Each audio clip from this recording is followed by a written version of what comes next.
Tonight, we continue our in-depth series, Understanding Autism. For years, people with this condition were shuttered away in institutions, often isolated, mistreated, even used in inhumane studies.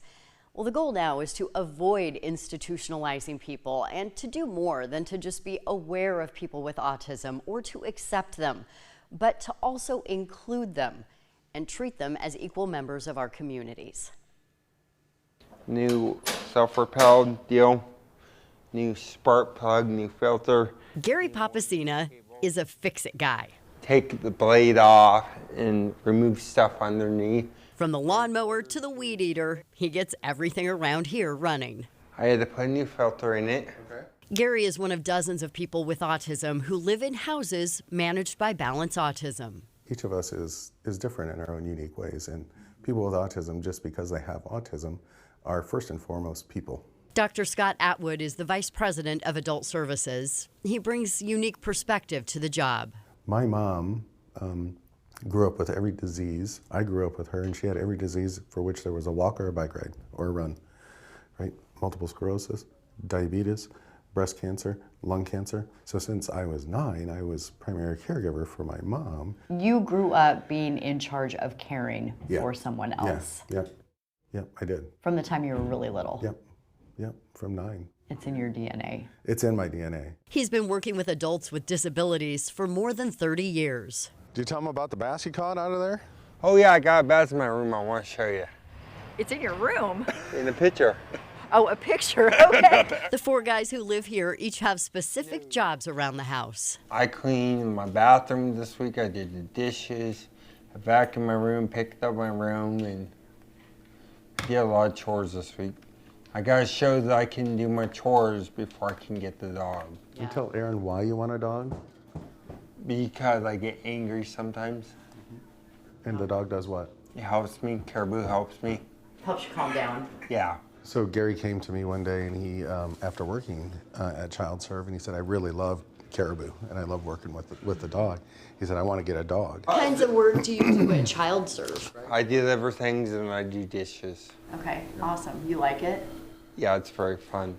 Job training is another service Balance Autism provides. There's a whole bunch of different skill levels that come with that, and it's our job to match that skill set of the individual with the skill set required by the job. Sometimes I do my chores ahead of time. Medicaid covers all of these things: housing, job training, therapy, medical care, support some people with autism may need their entire lives. The investment there really is about keeping people in their homes, in their communities, and making sure that they can live the life that they wish. And ultimately, they're trying to achieve the things that they wish to achieve, the job that they want to have, the family or the roommates that they want to have, the place that they want to live. Like Dr. Atwood, Marissa Ianson works in this space because of personal experience. So that was my very first job. I went to work in service for folks with intellectual disabilities who lived in that home. It's going to get along good with the dog, you think? Yeah. One of her missions now is to keep people out of institutions if at all possible. The goal is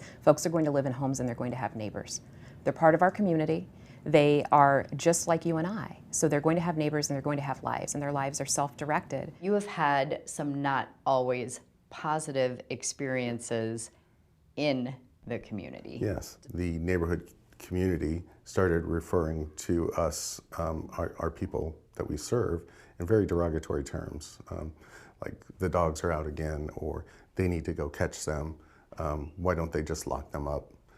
Sort of comments that were on this ring chat function. It's heartbreaking, not only for people with neurodiversity, but anybody, right? It's just a matter of acceptance. That's all anybody wants. That's all anybody wants. And then ultimately to be appreciated. It's not working right now. And that extends to the people who work with adults on the spectrum. We need, number one, people and money. There is no number one, right? It's those two things. We need people and money in order to make this happen. We just left here and we die. 40% of our shifts are open shifts, meaning we have a set schedule and 40% of those aren't filled. Which I would never do. The women we interviewed at DHS used the word crisis. Mm-hmm. Do you feel that way? Yeah, I do feel that way. Yeah. Right now in our community, there's a lot of pressure. And a lot of that pressure is related to workforce. A lot of the pressure is related to being able to flex those services to truly meet the needs that people are presenting. People who don't live in this space or work in this space think, well, that doesn't affect me. Yes, it does. It absolutely affects everybody. Because all of us know someone who, at some point in time, has needed the support of Medicaid or needed the support from the Department of Human Services. He's gonna take me and we're gonna go shopping for all. And you've got enough saved up for that now? Yep. Okay. I want the adults that receive services from me to feel like an adult, right? I don't go up to Gary and go, oh, Gary, you're so cute and love it. Good job, buddy. Way to go. We're talking man to man, right? Adult to adult about your work, the dog you want to get, how you're going to get it, all these kind of things, right? How you fix the lawnmower. How you fix the lawnmower, right? Those are the kind of interactions that I believe adults deserve. She was at the movie, too. Oh, yeah? Yeah, helping us clean up.